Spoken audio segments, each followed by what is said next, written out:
Amém? Queria que você abrisse sua Bíblia comigo no livro de Atos dos Apóstolos, capítulo 8.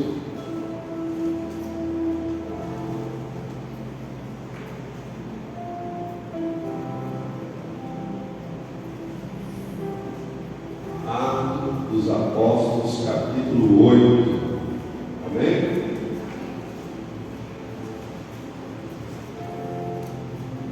O tema da palavra dessa noite já circulou durante a semana, né?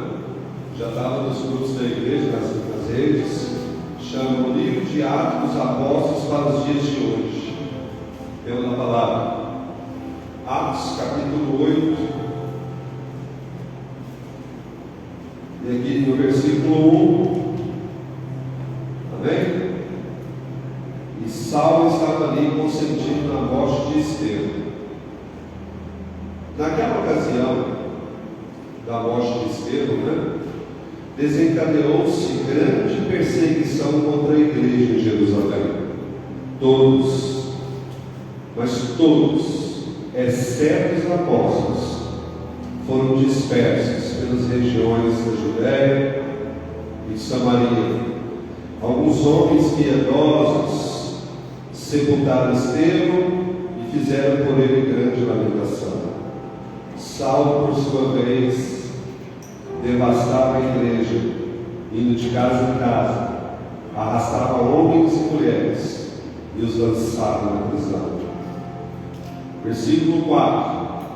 E os que haviam sido dispersos pregavam a palavra por onde quer que fosse.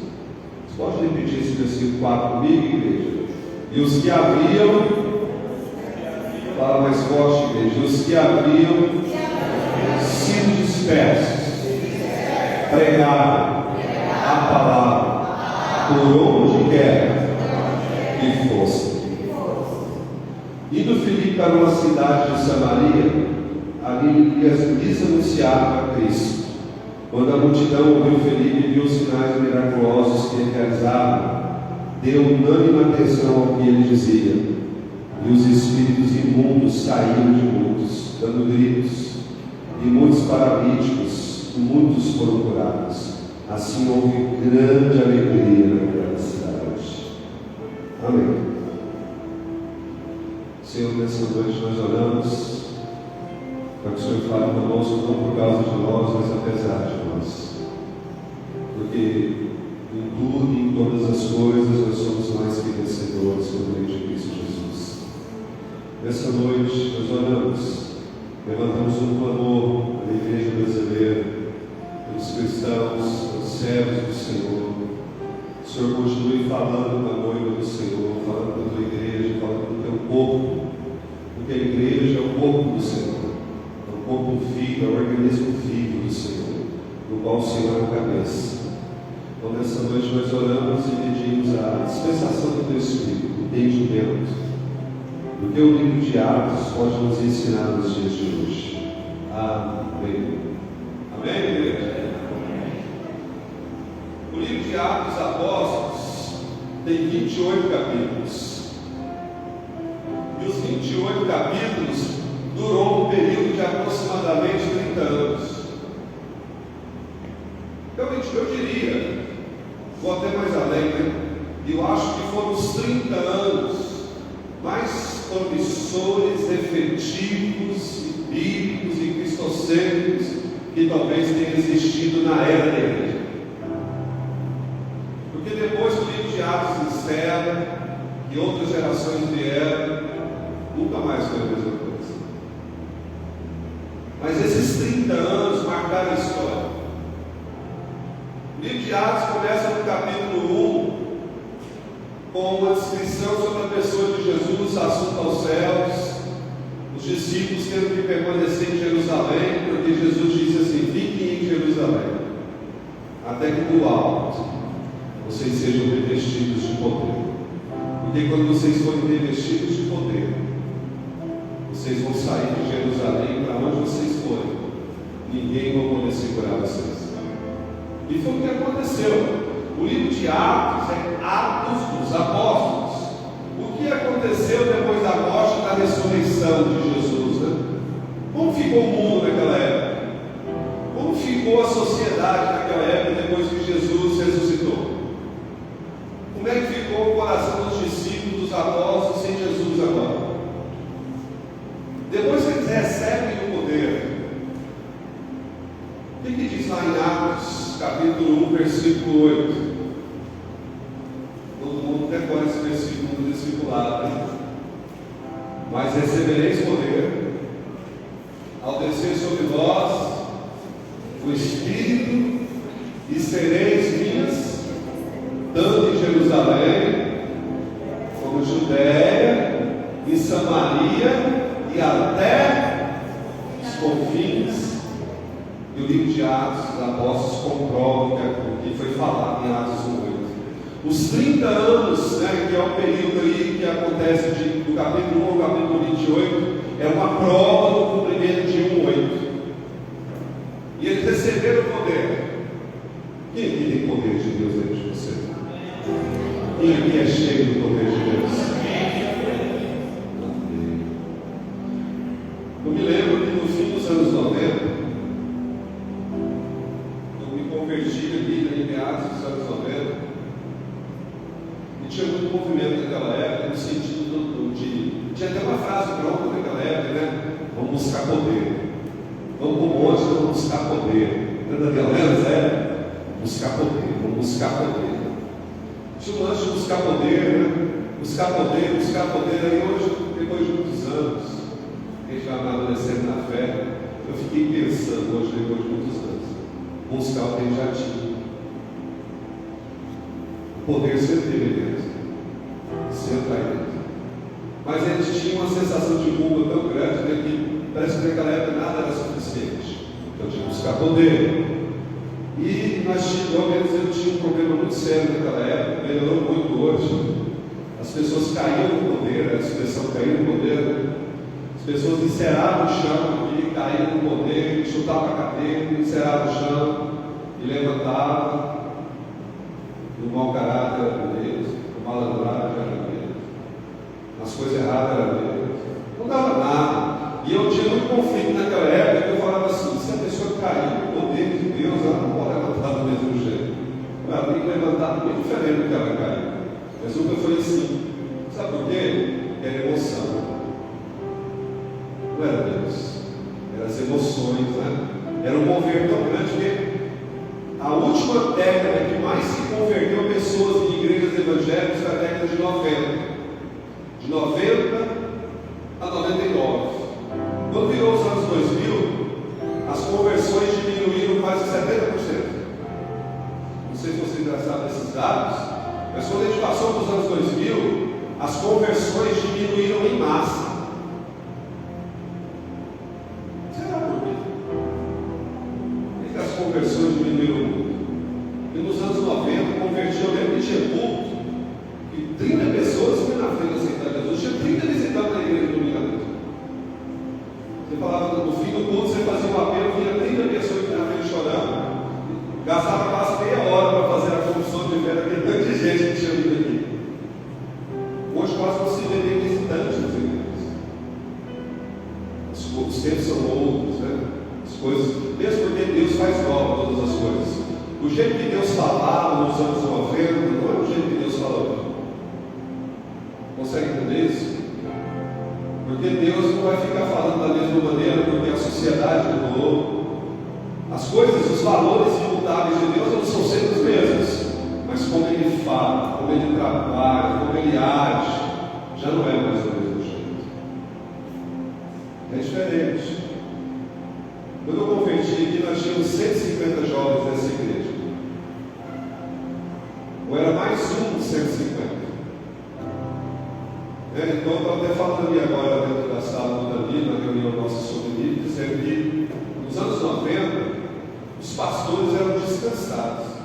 O pastor não estava fazendo nada, no sentido literal mesmo, porque a turma, a juventude, fazia acontecer na igreja de um jeito, fazia chover, literalmente.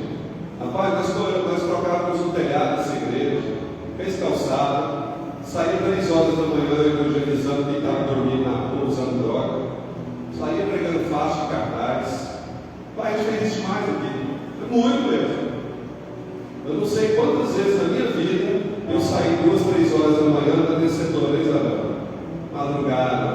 ficou todo dia de madrugada com a Bíblia na mão orando. Então, assim, a gente sabe disso. Sabe como é que é. Mas quando eu leio aqui o livro de Atos dos Apóstolos, eu fico vendo assim, essa perspectiva do livro de Atos nos dias de hoje. O que o livro de Atos representa para nós hoje? Porque parece uma história tão distante, que aqui no capítulo 8 diz assim: naquela época da morte de Estevão, quando ele foi executado a pedrada, né, desencadeou grande perseguição contra a igreja. Só os apóstolos permaneceram em Jerusalém. Todo mundo que não era apóstolo teve que fugir mesmo, senão ia morrer. Ia ser encarcerado pela guarda pretoriana, pelo Império Romano. E essa perseguição foi tão em massa, foi tão cruel, foi tão sanguinolenta, que se não saísse, se não fugisse, morria. Então o pessoal começou a fugir. Só que o ato de fugir, essa dispersação de todas as regiões, sair, alguns homens, né, piedosos, sepultaram Estevão, né? Saulo estava ali matando pessoas, o mesmo homem que escreveu 1/3 do Novo Testamento. Esse homem que está lendo aqui. Se você ler aqui, ó, Saulo, por sua vez, devastava a igreja, de casa em casa, arrastava os homens assim, ó, pelo colarinho, as mulheres, os lançava na prisão. Esse mesmo homem fazendo todas essas atrocidades é o homem que escreveu 1/3 do Novo Testamento.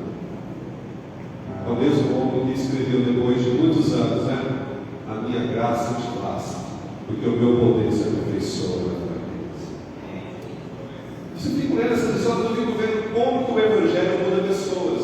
O Evangelho muda pessoas. E essa perseguição, se você ler aqui no capítulo, no versículo 4 de hoje, diz assim, ó: os que haviam sido dispersos, perseguidos, pregavam ainda mais a palavra por onde eles passavam. Então, quanto mais perseguido, quanto mais violência, quanto mais sangue, quanto mais desrespeito, quanto mais turbulência, quanto mais maldade, mais eles pregavam, mais eles evangelizavam, mais eles saíam da cidade e para outra, da cidade e para outra, da cidade e para outra. Nada parava eles, nada paralisava. Tem aqui um pouquinho mais para frente, no mesmo livro de Atos, que Pedro apanhou muito, a noite toda, mas aí de manhã os soldados tiveram que soltar ele, e aí ele saiu cantando na rua de Jerusalém, chegou na casa onde estavam os discípulos sorrindo, diz o texto, ele chega feliz, sorrindo, contando, dizendo assim: vocês acreditam? Eu tive o privilégio de apanhar por causa de Jesus.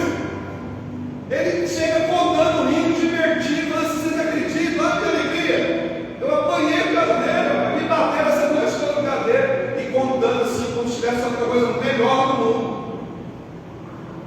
Nada parava esse pessoal.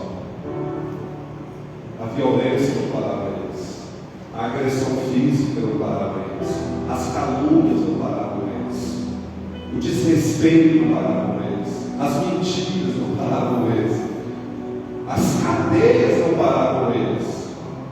Se você acompanhar em uma das cartas paulinas, ele fala assim, ó, ele está escrevendo a carta. Você sabe que toda carta, Paulo no finalzinho faz uma saudação para quem escreveu a carta e fala que estava com ele quando ele escreveu a carta. Presta atenção nas cartas. E eu acho que uma das cartas dele de cadeia, quatro das cartas dele estavam presos do Novo Testamento. Efésios, Filipenses, Colossenses, estava preso. E ele escreve assim para o pessoal, ó, o pessoal da guarda pretoriana, da guarda do palácio, também manda um abraço, manda falar paz do Senhor para vocês também. Não sei se você sabe, eu só tenho um livro em casa sobre a história de Paulo, e algumas coisas também mais teológicas, mais estudiosas sobre a vida do apóstolo Paulo.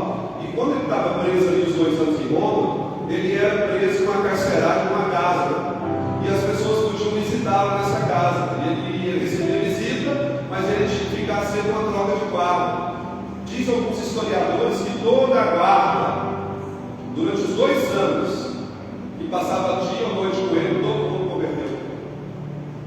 Tanto é que a própria guarda, fazendo serviço de guarda, quando ele estava escrevendo a carta, falava assim: Paulo, ei, manda um abraço para os irmãos aí nessa carta que você está escrevendo. Isso soldado, está vigiando ele. Eu fico pensando pensando por que o livro de Atos Apóstolos é tão importante. Ó, o pessoal da guarda, dá um abraço aí para vocês também. Estão aqui orando por vocês. Eles não podem me deixar sair, porque eu estou preso. Mas eles agora, eles me olham, mas também olham. Quer Jesus também, estamos aqui juntos. Irmãos, a perseguição foi muito cruel. A morte, né, os imperadores, né? Muitos dos nossos irmãos morreram queimados, morreram nas arenas. Era motivo de piada, chacota. Algumas das ruas, né, das cidades daquela época eram iluminadas com corpos de cristãos, né? Colocavam um pinche nos cristãos e amarravam eles nos postes da cidade e punham fogo para que o pessoal andasse na rua e a rua fosse iluminada pelos irmãos nossos.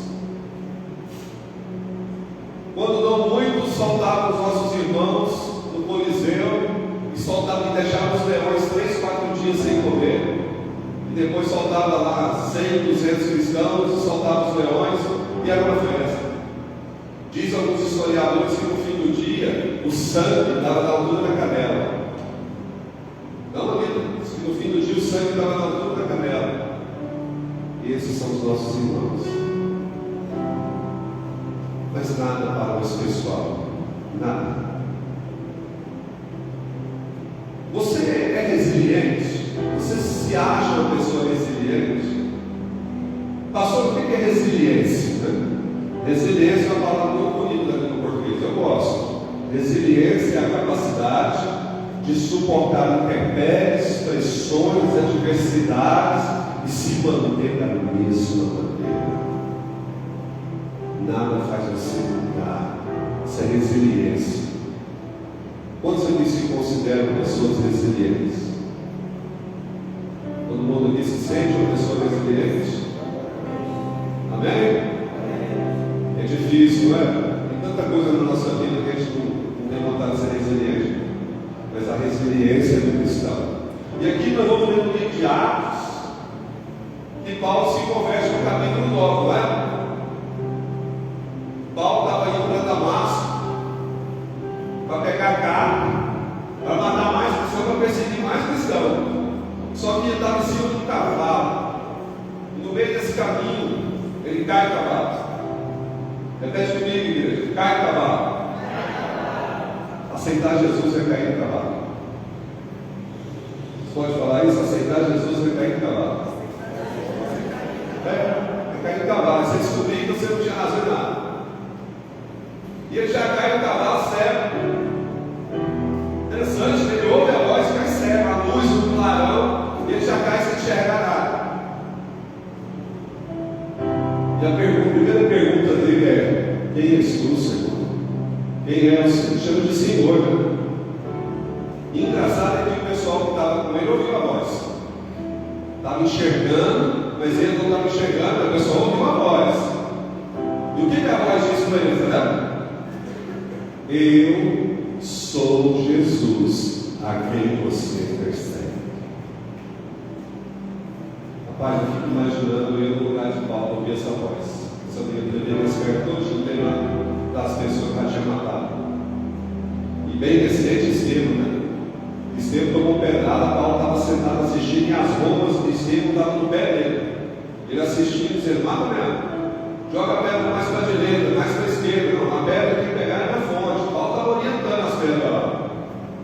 Você imagina agora ele ouvindo essa voz e Jesus dizendo assim: eu sou Jesus. Paulo deu uma profundidade a vida de Paulo, a história de Paulo, porque ele foi evangelizado pelo próprio Jesus. Ele tinha uma profundidade tão grande, Deus queria algo tão grande com ele, que quem evangelizou ele foi Jesus. Jesus fez ele cair do cavalo, mas sabe, ele. Tanto é que Jesus fala para ele, depois da sua conversão, depois que ele decide, Jesus fala para ele assim: olha, eu vou te dar um privilégio agora, não só de crer, mas também de padecer pelo meu nome. E tudo que ele fez com as pessoas, ele sofreu muito mais.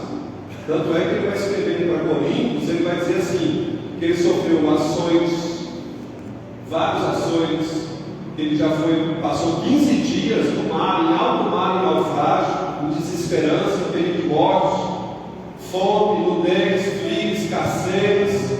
Você vai ver lá e vai falar tudo que ele passou de sofrimento por causa do nome de Jesus. Aí ele vai escrever em uma das suas cartas lá em Filipenses, ele fala assim, ó: eu considero todas essas coisas como perda pela excelência do conhecimento de Cristo Jesus.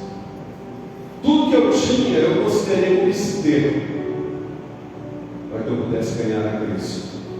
Sabe, amar. Sabe, eu penso que a pessoa que encontra Jesus, olha para mim, não tem como ser a mesma pessoa. Cara, é impossível alguém andar com Jesus e ser a mesma pessoa, porque ele deixa marcas assim, indeléveis na alma de alguém.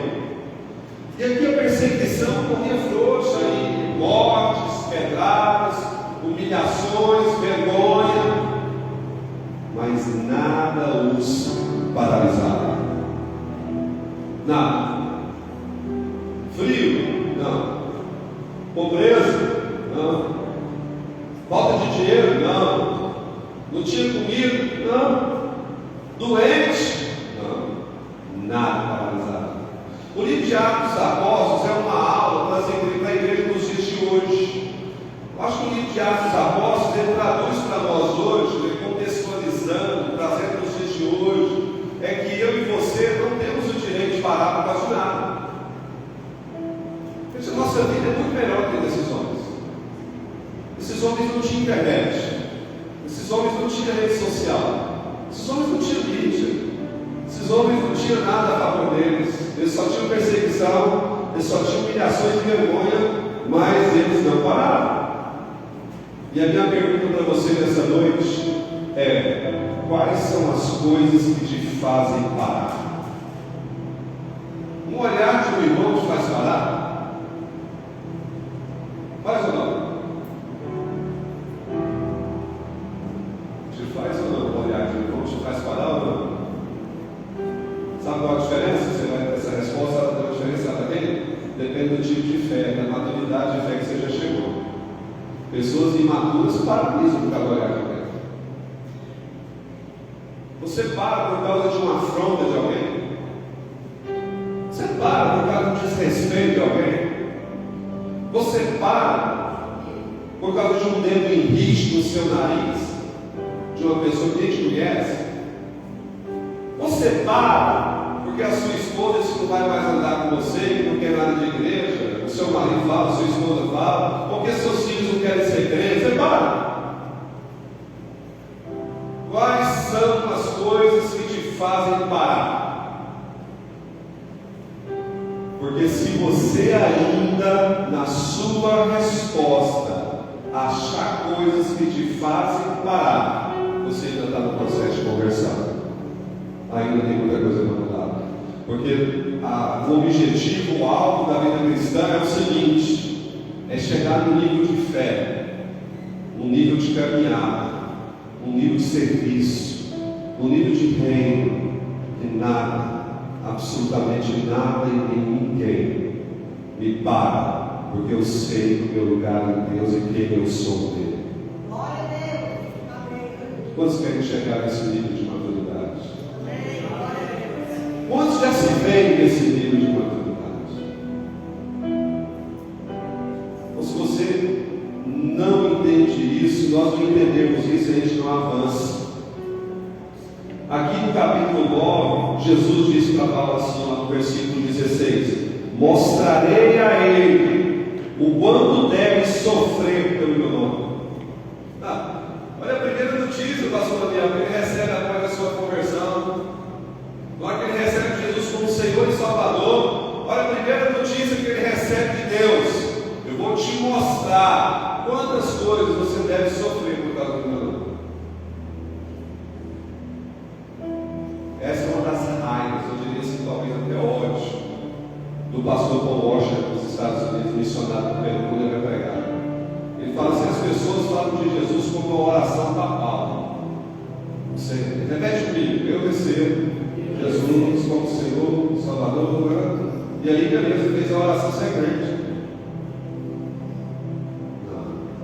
Não é assim. Você tem que falar do que é justificação, redenção, perdão dos pecados, vida eterna, condenação, o que é o inferno, o que é o céu, o que a obra de Jesus representou, o que a morte e a ressurreição dele representou. A pessoa tem que estar consciente de si, do porquê que ela precisa de Jesus. Senão era muito fácil a gente estar impedindo os outros levantando a mão por aí. Não é assim que funciona, não é assim que a banda toca.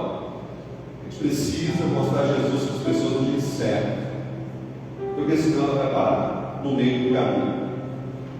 Amém? Quando Paulo se converte e começa a pregar o Evangelho, aí no capítulo 9, versículo 31, você pode abrir aí comigo. Hoje a minha pregação é totalmente expositiva, irmão, é só o texto. O texto, como diz o pastor Hernandes Dias Lopes, pregação expositiva, você lê o texto, explica o texto e aplica o texto. Se você não faz essas três coisas, você tem que estudar. Bem, versículo 31 de Atos 9. A igreja passava por um período de paz em toda a Judéia, Galiléia e Samaria. Ela se edificava e encorajada pelo Espírito Santo, crescia em número, vivendo no temor do Senhor. Você consegue ver que só fala de paz depois que Paulo conversa? Após a conversão de Saulo, que agora é Paulo, que ele agora é um cristão, que ele agora pertence aos do caminho com C maiúsculo, que somos nós, né? Nós aqui somos do caminho, de acordo com o livro de Atos. Então, quando ele está agora com a turma do caminho, diz assim: a igreja agora passa por um período de paz, porque agora ele não está entrando na casa das pessoas puxando pelo colarinho e levando para a cadeia. Ela se edificava e encorajada pelo Espírito Santo, crescia em número, vivendo no temor do Senhor.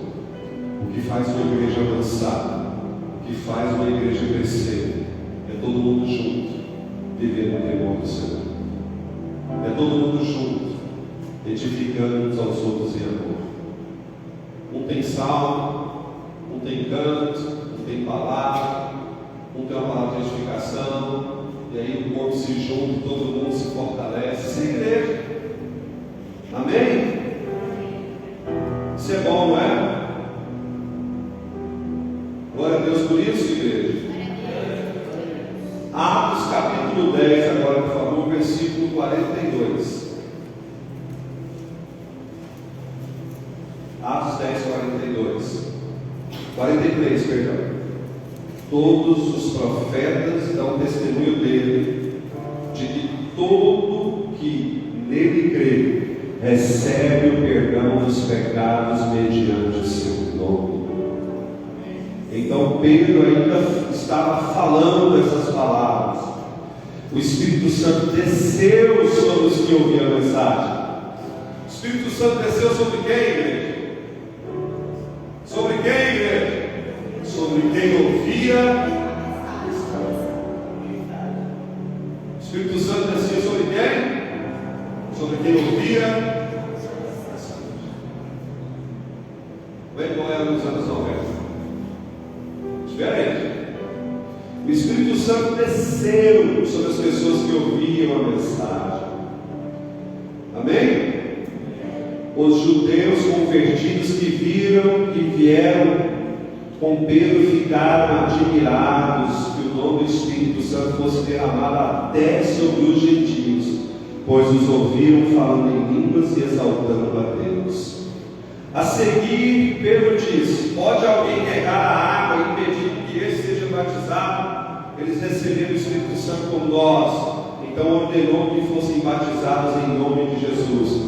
Depois pediram a Pedro que ficasse com eles alguns dias, discipulando, cuidando, ensinando. Sabe? O livro de Atos dos Apóstolos é uma aula de que você não ganha uma aula para Jesus.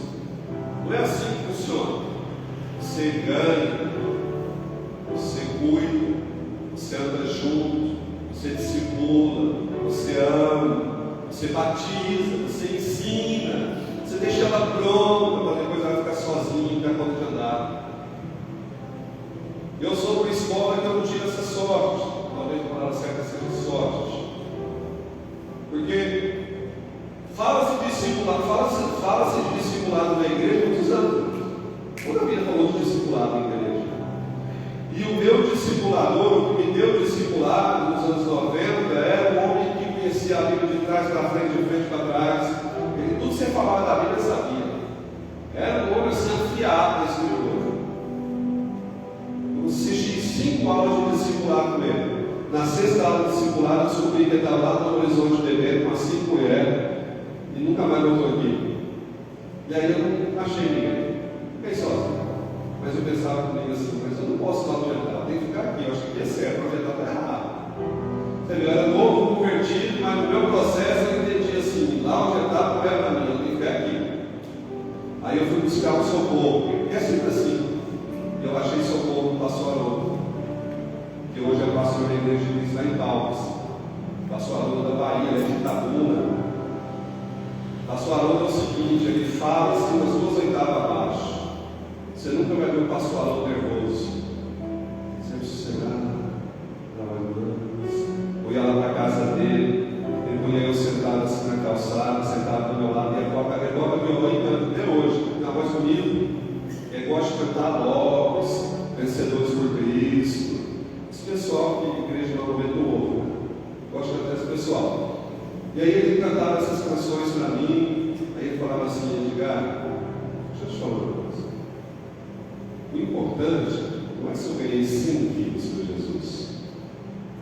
Ele falava assim para mim, se você ganhar uma vida para Jesus ao longo de toda a sua história de vida cristã, e essa vida nunca mais desviou o todo mundo, nunca mais ela foi para o mundo, nem desviou, você cuidou, você discipulou, você amou, você ensinou, você visitou, você acompanhou. Se essa uma vida nunca mais abandonar os caminhos do Senhor, o seu galardão do céu é maior do que quem ganhou 250 vidas, não tem ninguém.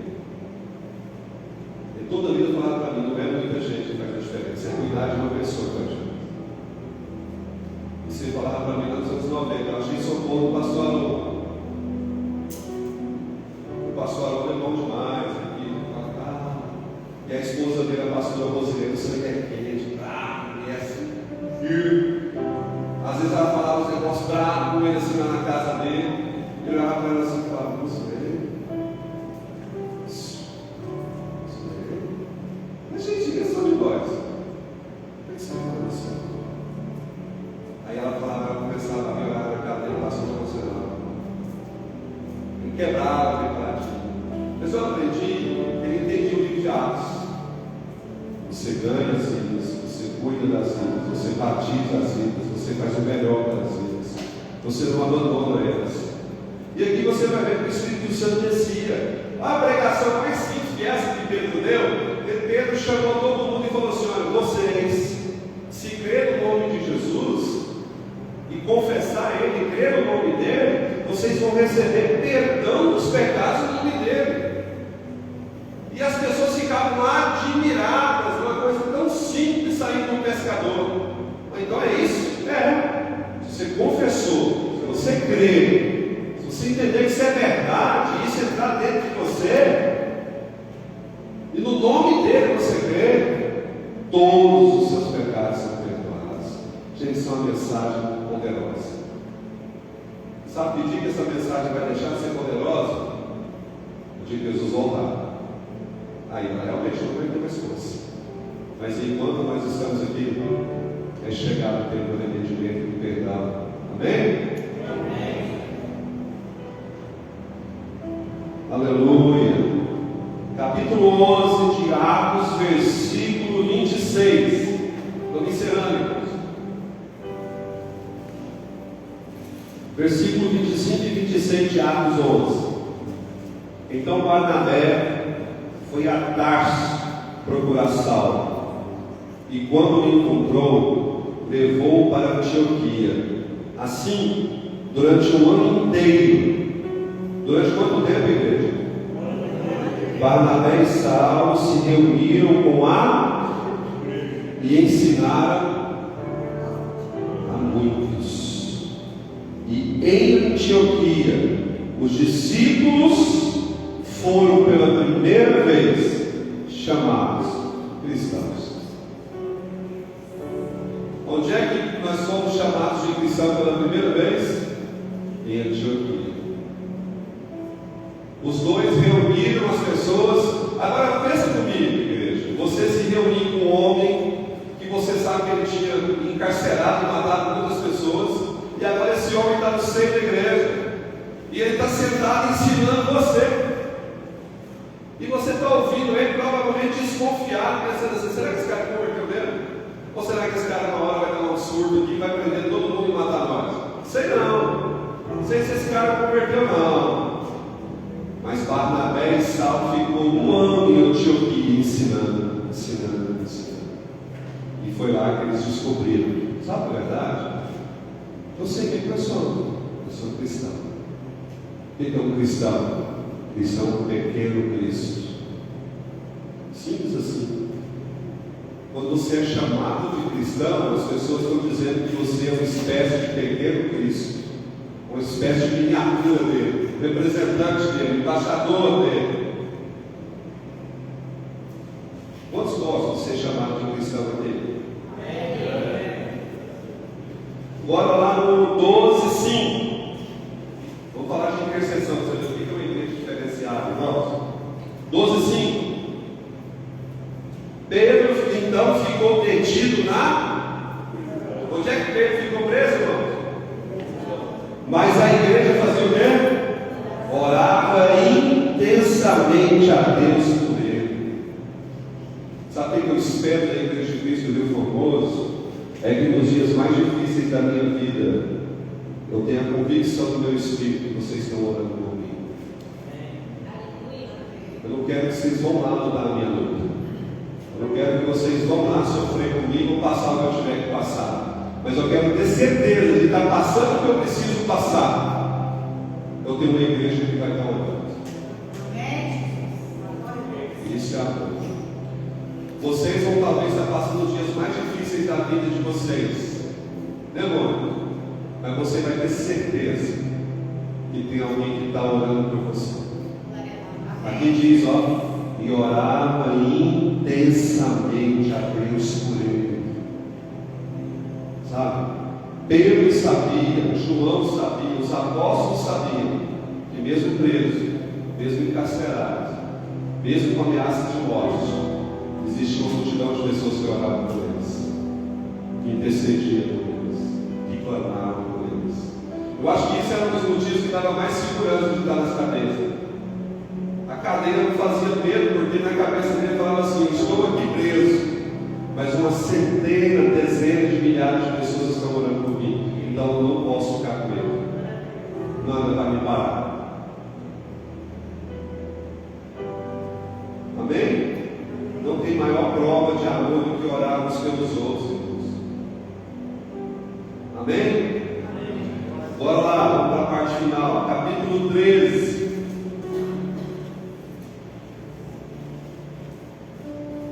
Amém?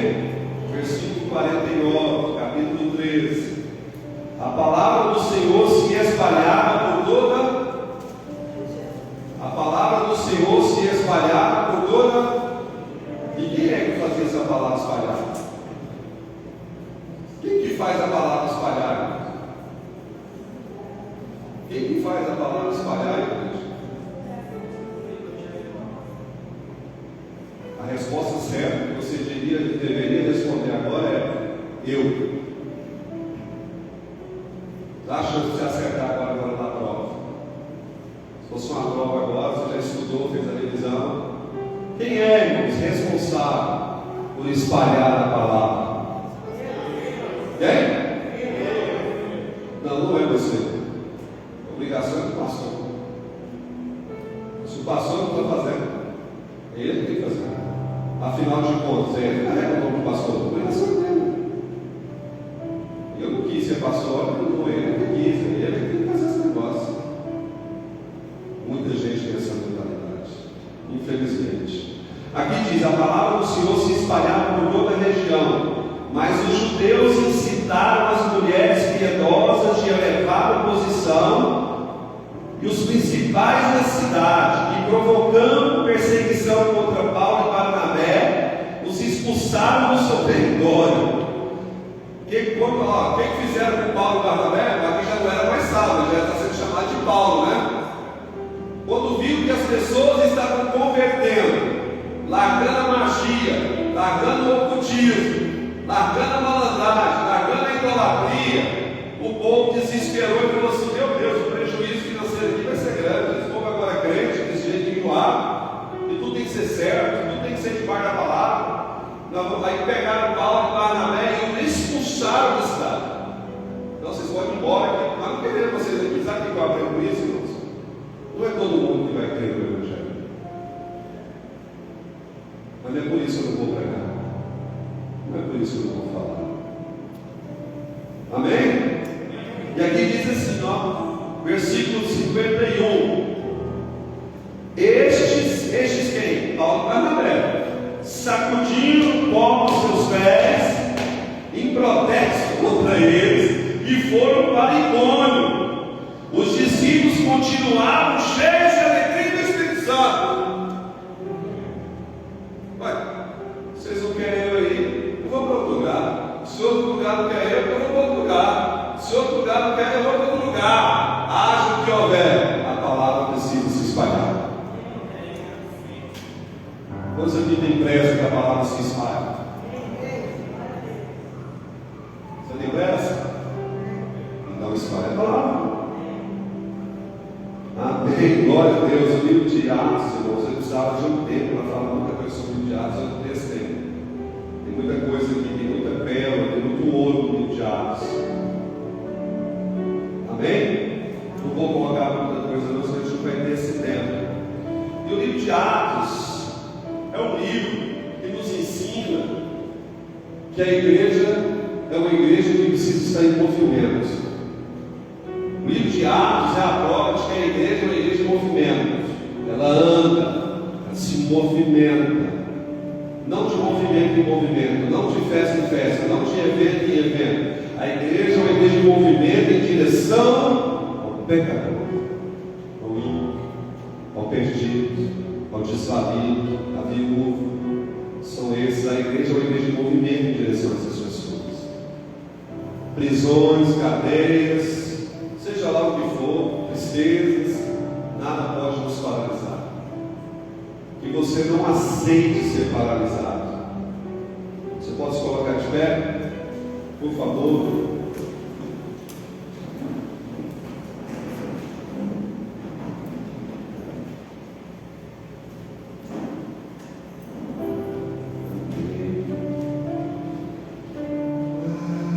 Aleluia. Para encerrar, Atos 17, versículo 28. Pois nele vivemos e nos movemos e existimos. Deus, de novo, igreja. Atos 17, versículo 28. Pois nele quem, igreja? Cristo. Pois nele vivemos, repete comigo, vivemos, nos movemos e existimos.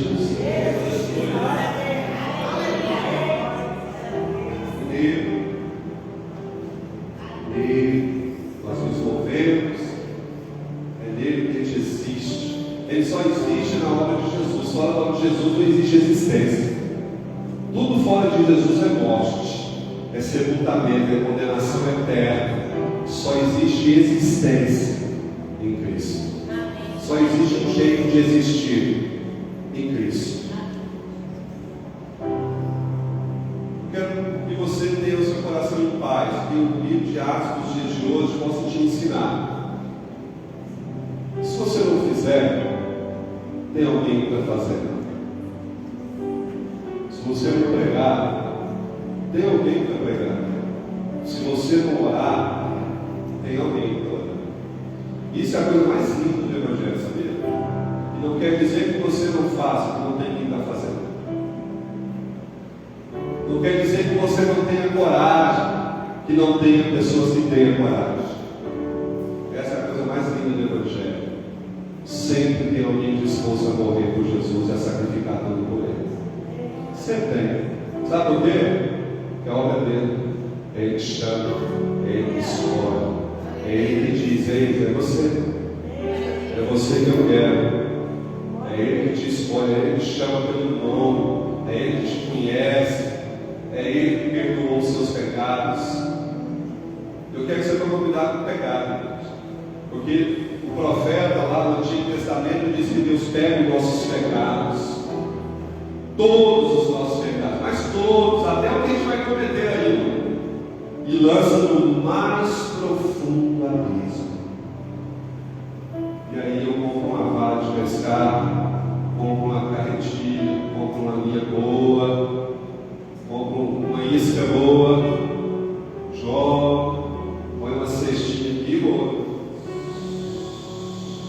Egoísmo, Deus já tinha perdoado, você pesca de novo. Mentira,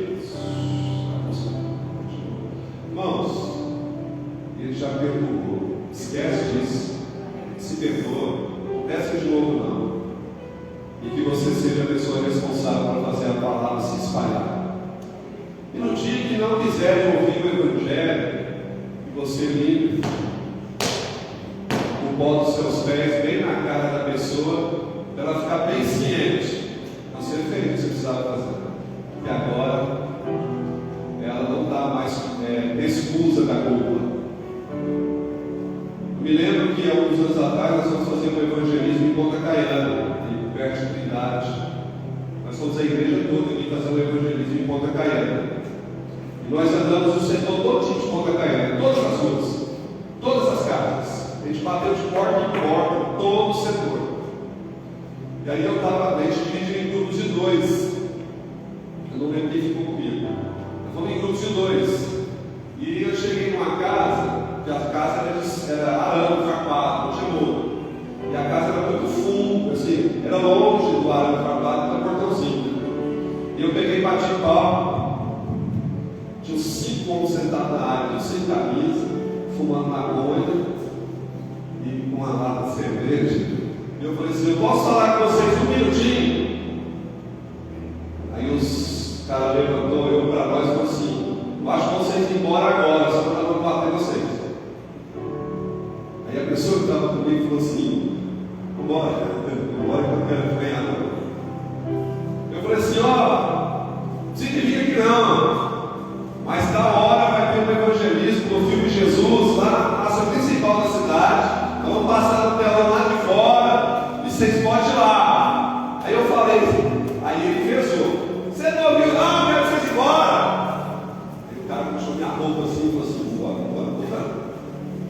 Gente, é muito engraçado. Foi a única casa que rejeitou você. Todas as outras casas ele recebeu bem. Aí por causa dessa casa eu vou parar da vida. Por causa dessa casa eu vou fazer. Por causa dessa casa agora eu vou ficar lá no evento, está passando o filme de Jesus, eu vou ficar assim. Eles não quiseram o filme de Jesus. Porque tanta gente lá chorando, assistindo o filme, precisando da oração e uma paz, eu estou contrariado com o otário que não fez. O evangelho para isso. Não é todo mundo que vai crer, vai ser pregado para todo mundo. Né? Vocês entendem isso? Amém. De novo, quem é responsável por espalhar a palavra? Eu. Se você não fizer, eu sempre tenho uma oração. Eu espero que as pedras não precisem falar no meu lugar. Essa é a minha oração. Vai ser uma vergonha muito grande eu chegar diante do trono de Deus e ele falar assim: Edgar, quantas vezes eu precisei usar a pedra que você não quis falar?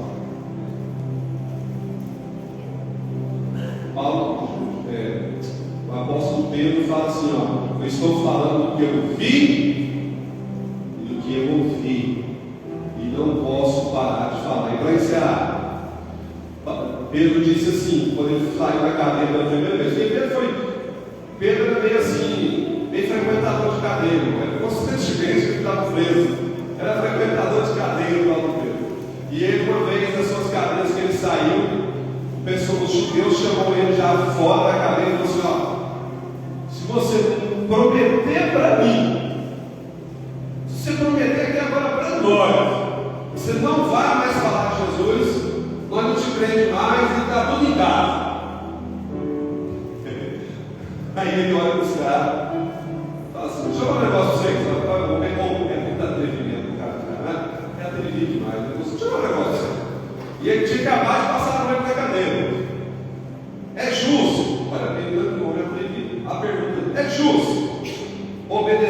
Deus ou vocês? Você tinha coragem de falar isso? Sabe que tinha essa coragem? Esse atrevimento? Pedro falou para ele assim: eu vou falar um negócio para vocês, vocês vão me prender 100 vezes, 500 vezes. Esse acordo eu vou fazer. Toda vez que vocês me soltaram, eu vou ganhar de novo. Eu vou sair daqui, ó, primeira pessoa que eu achar na rua, eu vou falar de Jesus para ela. Eu tenho certeza, não tem conversa. Eu vou obedecer a Deus, eu sou o povo. Feche seus olhos. Senhor, nessa noite, eu quero orar e agradecer pela vida da igreja, pelo corpo de Cristo. O livro de Atos para os dias de hoje, livro de reflexão para nós. Nós temos muito que aprender com o livro de Atos dos Apóstolos. Quantas pessoas, meu Pai, foram transformadas, encontraram perdão dos pecados, encontraram vida eterna, salvação, porque alguém pregou, porque alguém abriu a boca, porque alguém teve coragem de falar do amor de Deus. Senhor, nessa noite eu quero apresentar a Igreja de Cristo do Rio Formoso, as pessoas que não vieram hoje, os que estão doentes, os que estão aqui conosco, que possamos ser pregadores, que possamos ser aqueles que não se acovardam diante de nada. Nós estamos vivendo Atos 29. A grande verdade é essa, nós estamos nos dias de Atos 29, Senhor. Nós estamos continuando em Atos. E nós possamos, em nome de Jesus, sacudir a poeira dos nossos pés e sair pregando o Evangelho para todos os lugares. Eu repreendo todo medo, toda insegurança, toda vergonha, toda timidez, que isso saia de nós e possamos ter ousadia, intrepidez, autoridade para falar. O livro de Atos possa servir de exemplo, todos saiam daqui nessa noite e possam voltar para suas casas.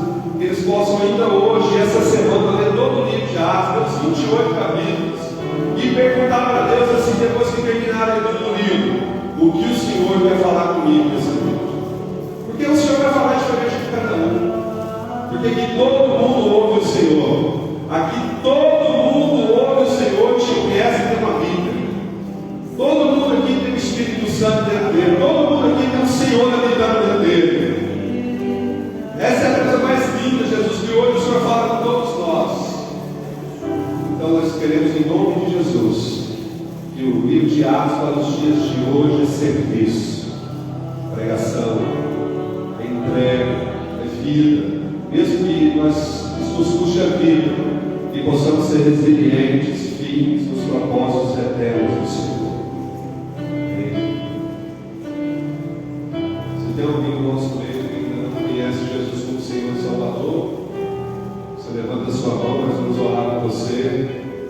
Se você quer reconciliar, se você se entende que está desviado, quer voltar, eu só pudesse fazer isso, eu fazia toda hora, que é bom demais. Eu sei que Jesus fez e eu não vou abandonar nunca. Sabe, tudo tem um propósito. Você que está aqui nessa noite foi chamado de trás das malhadas, lá escondidinho na caverna. E Deus foi lá e te buscou e falou assim: eu te escolhi. Prega, espalha a palavra, faz a sua parte, não abre mão, não. Se te desrespeitar, se fizerem piada, qualquer coisa que acontecer, faz igual Pedro quando saiu da cadeia lá, ele tinha apanhado a noite toda. Chegou na igreja e falou assim: gente, olha que dó, olha que beleza.